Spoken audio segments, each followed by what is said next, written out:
Good morning, panels. Today, we are going to present our feasibility study titled Italian Restaurant in Danao City, Cebu.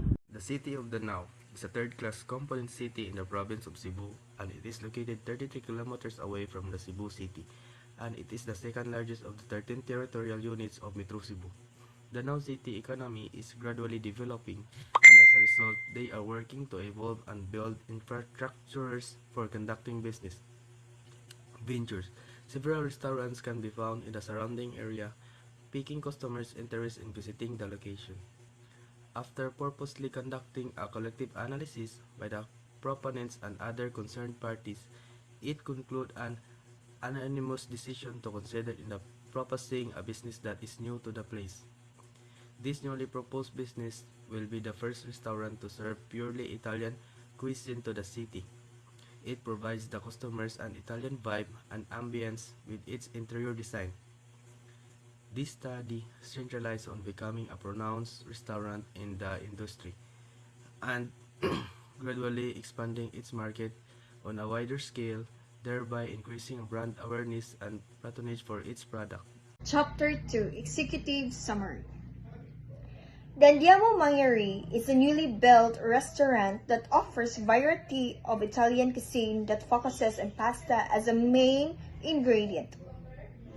The restaurant's name Andiamo a Mangiare is derived from the Italian word which is mean let's go eat. It provides authentic Italian dishes that will surely captivate customers' love for this cuisine by utilizing fresh, delicious and healthy ingredients at a budget-friendly price while continuously enriching our promise or gradually exposing Italian dishes. Andiamo a Mangiare is located at Poblacion Danao City, Cebu.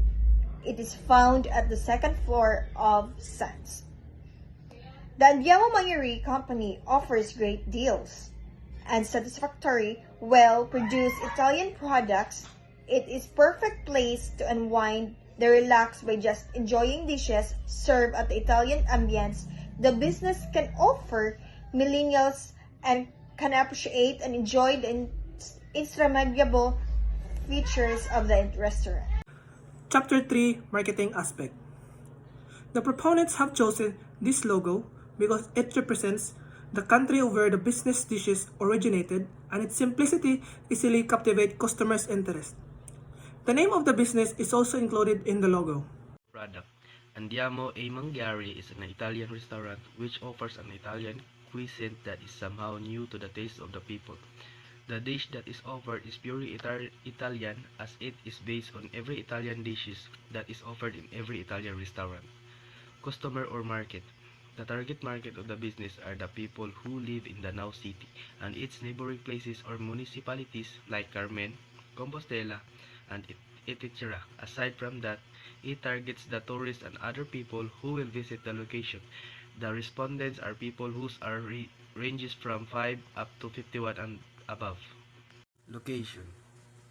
The business occupies space near schools and government buildings along the highway of Poblacion Danao City, Cebu, specifically inside the buildings of the Sands Gateway Mall. Benefits. Italian food uses fresh and natural and healthy of fats, both of which have been found to be associated with lower levels of cancers, heart disease, inflammatory disease, and more. Demand. The goal of our Italian restaurant is to meet the demands and satisfaction of the customers in order to gain profit. To find the pricing spot that will capture profit as much as possible without causing demand retractions and maintain a competitive advantage in this growing industry. Supply. Supermarkets are where we get our supply for the ingredient used in our products, and purpose of our business is to cater the demands of our customers, to satisfy them with the restaurant's all-around services, and to build brand awareness in order to maximize earnings. Supply and demand gap analysis. The respondent has been selected randomly in the range of ages from 5 to 51 and above years old, with sample size of 272 and a total population 156,300 321 and level of confidence of 90%. The population of the location in Danau City has an average of 2.90% increase. Based on our survey, the majority of ages who will visit the place ranges from 16 to 25. The supply information is gathered based on assumptions. The table shows a 5-year projection of the supply and demand in the market. The basis of the amount for the demand is based on the result of the survey. The supply is assumed to be 200 per day and multiplied by 365 days, which is 1 year. The unsatisfied demand is based on the demand and supply, and it is deducted by the amount of demand and supply to come up with the numbers per year. The table shows that the capacity of the business is larger than the unsatisfied demand. Thus, it can cater more customers, including the unsatisfied demand. Price study. The price of our product depends on the ingredients that are being used. In this case, we use the cost-based pricing strategy in determining the price of our product. Cost-based pricing is the practice of setting price based on the cost of the goods or services being sold. We use standard servicing in serving each of our dishes. Marketing program. Word of mouth marketing is common widely practiced as it is the perfect method used in marketing different brands in this kind of industry. In order for Andiamo e Mangiare to be differentiated from other brands, we will maintain customer satisfaction by providing excellent client services, as well as meeting their expectations or impressing them with unusual culinary flavors is taken into account. Andiamo e Mangiare also utilize social media networks to promote the product by creating a blog, a social media page, and constantly updating it. The business will be found in this manner by internet users, providing contact information such as phone numbers and address on the blog or website can also make it easier for customers to locate and visit the restaurant. Flyers and streamers are also still popular ways to attract customers and will use them to market our company. In this slide, you can see the SWOT analysis of our business. That includes the strengths, weaknesses, opportunities, and threats. Pistol analysis. Political analysis. A new Italian food business in the now called Andiamo e Mangiare are also assisting customers who are official or municipal workers. They are welcome to ask us to their gatherings and meetings to bring Italian cuisines. Our restaurant is also available for them to host their meeting. The business will be continued to abide economic analysis. Doing this business entails the construction of new structures in the now, implying the city expansion. Building a business is about paying taxes and generating jobs for local citizens, who may then pay taxes to the government in order to help the area flourish. It lowers the area's unemployment rate. Social analysis. The goal of the business growth is to attract more foreign visitors or visitors from adjacent municipalities, increasing the range of potential customers.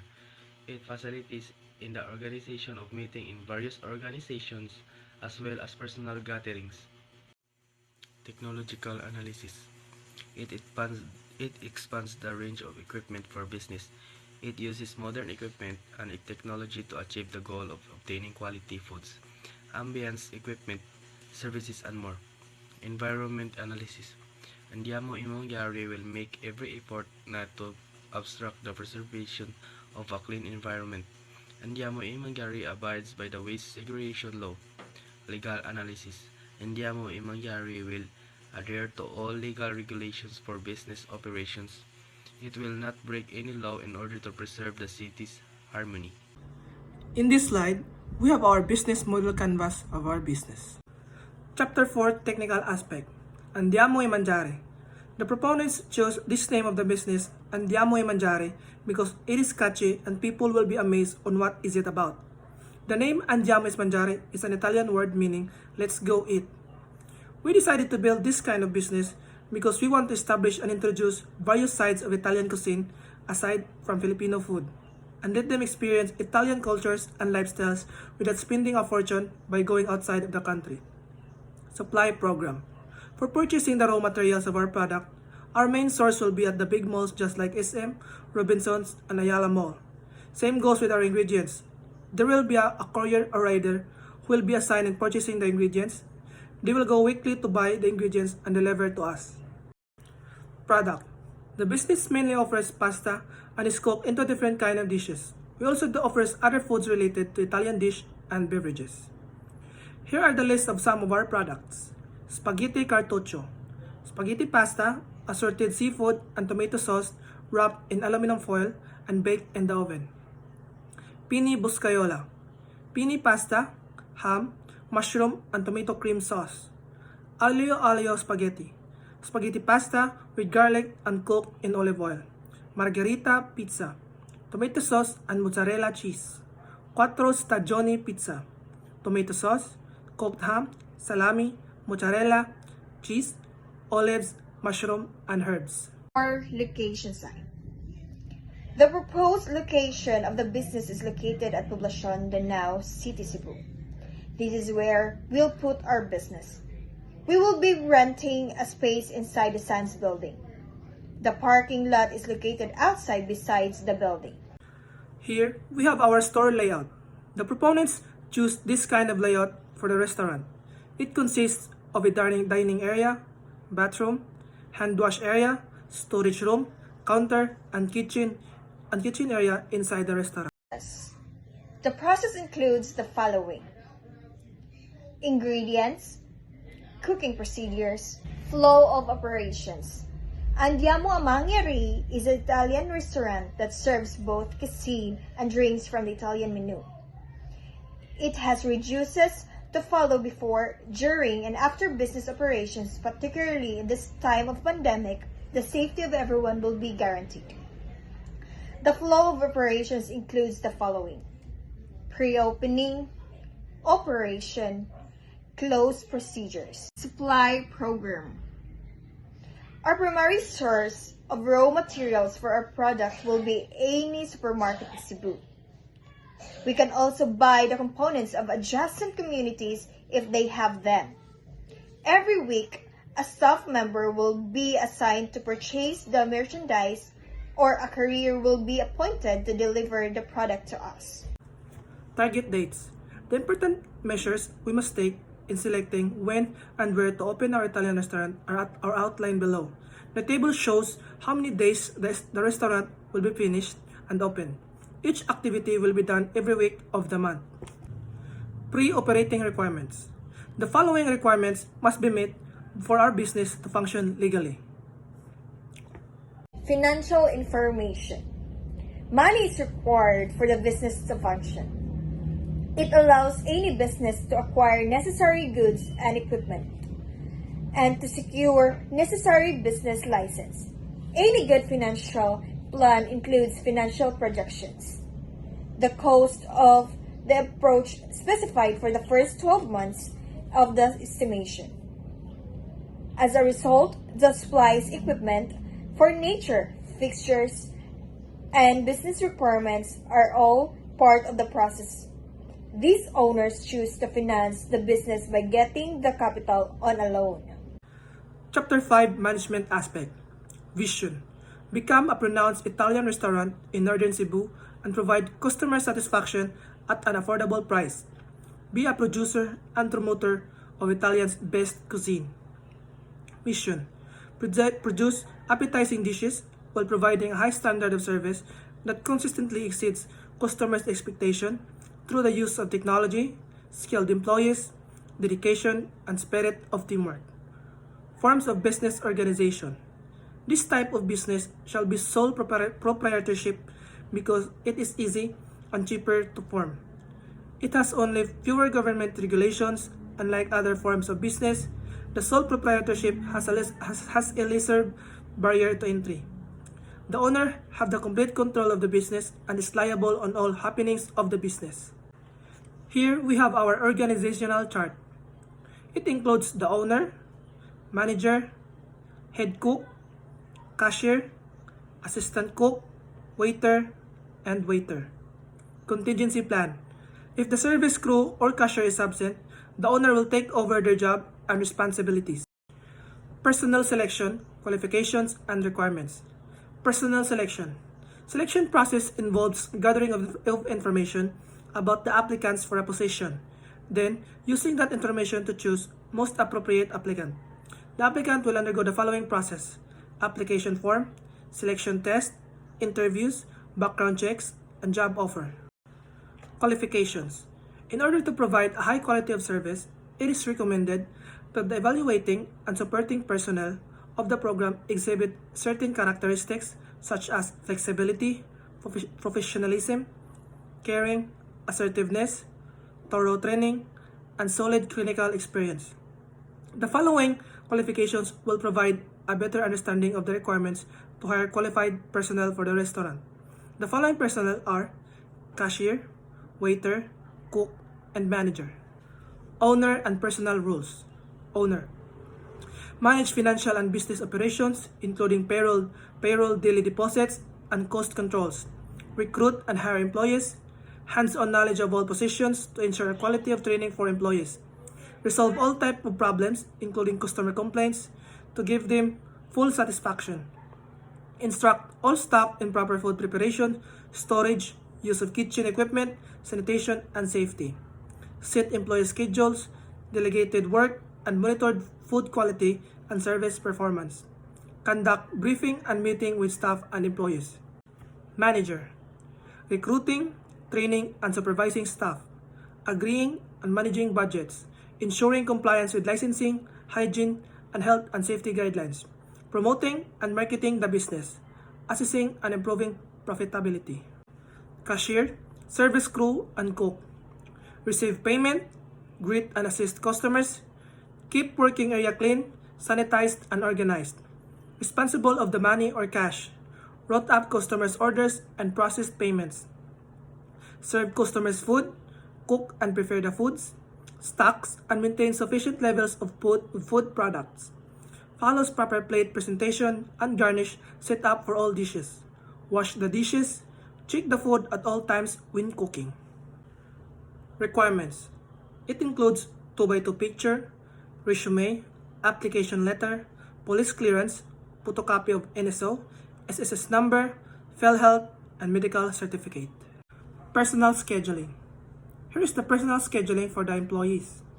Note, employees will be given 1 day off per week at their discretion unless it falls on a busy day. Benefits package.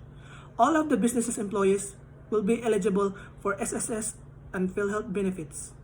On the 50th and 30th of each month, the salary will be paid. On the 30th day of pay, SSS and PhilHealth contributions will be taken from the employee's pay. The rates listed below are for 8 hours of work, and any hours performed after 8 hours are considered overtime. Overtime is compensated at the hourly rate of 60 pesos. We obtained this information about SSS, Pag-ibig, and PhilHealth contributions from the SSS and PhilHealth table.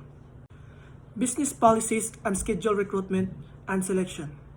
Because the company does not have any HR personnel and does not require one, the owner will be in charge of recruiting and selecting employees. Roles and policies. Always adhere to safety regulations and rules. Timelines is essential. Attendance is necessary. Workers must not give discounts to customers without the owner's permission or without prior notice. Employees are not permitted to smoke on work premises. It is prohibited for employees to sleep while on the job. Avoid becoming tardy. Excessive absence should be avoided. Stealing is prohibited. Customers must be properly cared of. Serve the customer fairly. Workers must present themselves in a dignified and professional manner.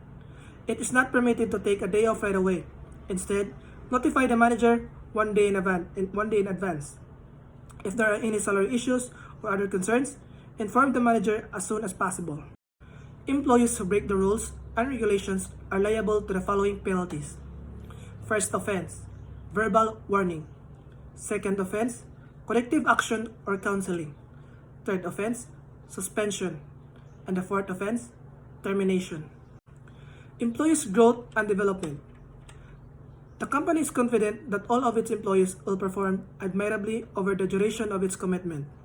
However, any increase of benefits or employment status must be accompanied by a set of key performance indicators.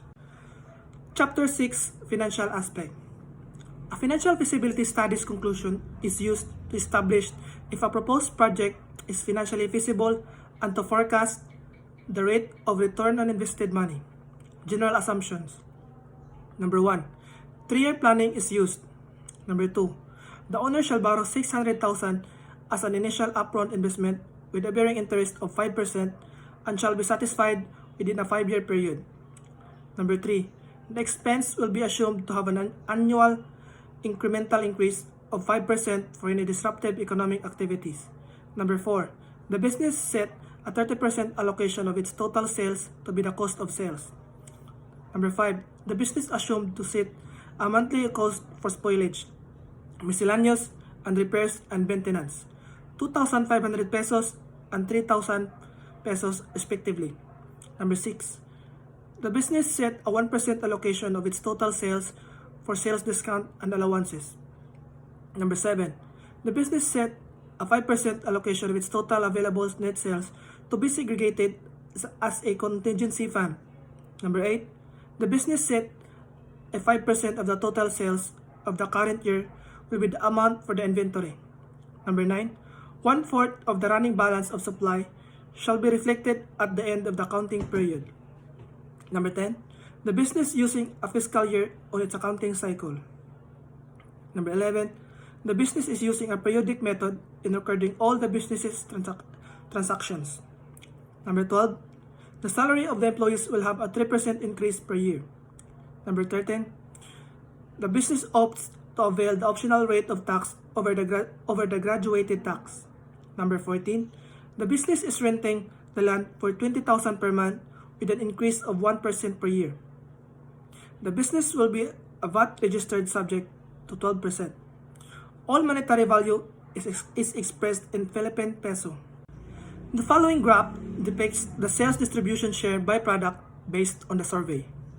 Here, we have the income statement and statement of changes in owner's equity for the first year 2023, as well as the statement of cash flow and the statement of changes in financial position.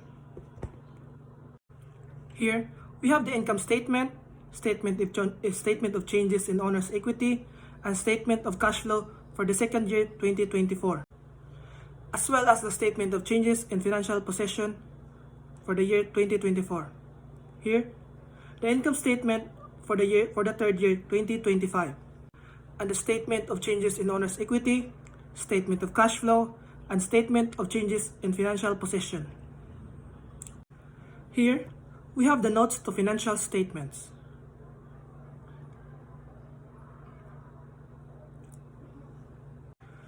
And here is the salary and benefits computation for the first year, second year, and third year. It also includes the financial ratios.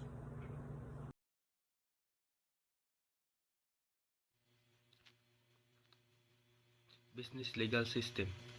The business will also include in their priorities to assign independent individuals as their bookkeeper. By doing this it ensures the company to comply all the legal requirements in order to abide to government's regulations as a whole. Taxes will be consistently paid to avoid troubles between the entity and the government. The miscellaneous expense amounting to 3,000 cover the monthly allowance for the legal consultation from a lawyer that serves at a retainer's fee for the said service. The business and the building owner are bounded by a contract for a lease agreement amounting to 20,000 with the lease of 3 years. The loan used as the initial capital is amortized annually and equally with a term of 5 years and interest note of 5%. Taxation. The business shall signify their intention to be taxed using the optional 8% rate for its annual tax payable. The optional rate is already in lieu of the income tax and percentage tax. Thus, the business is not obliged to pay the percentage tax but are still required to pay for the business tax. The business shall be registered as a VAT registered establishment. Chapter 8 Socioeconomic Aspect. Market. Once the business commences, it will provide healthy and delicious dishes that will satisfy the cravings of every customer at an affordable price. The restaurant's classic interior design gave it an Italian ambience that will surely pique customers' interest to visit the place. Aside from that, the restaurant serves Italian dishes, focusing on pasta as the main ingredients. Consistency in the products produced is what the business aims to offer to the customers. Industry. The goal of the business is not just to create wealth but to provide affordable dessert to everyone, which at the same time satisfy the consumer's cravings. To make it happen, the owners will set the cost at an affordable and budget-friendly price for everyone, yet the quality and delicious taste will be constant. That will satisfy their taste buds. A blissful working environment and a good treatment to employees is promulgated in the industry. Community. The venture will not only focus on the business itself, but also in the responsibilities has in the community. It provides a job opportunity to those who are unemployed. This will allow them to generate income and earn other benefits that will end them in the long run. Aside from this, loyalty towards the suppliers we have will be practiced, by the business as well too. Maintain the full operation of the business. Taxes will be constantly paid to avoid troubles between the entity and the government. Upon the issue regarding the environment, full participation of the improvement of the ecology will be done by the venture. Waste disposal. A strict promulgation of proper waste disposal will be done around the business entity. A clean eating environment will give the customers a good impression of the business and will, therefore, result in a great number of customers purchasing the offered products aside from the laws implemented by the government. As a whole, regulations of the local will be abided to. Trash bins will be installed inside and outside to the area of the business with a tight ordinance of the proper garbage disposal to ensure the area's tidiness.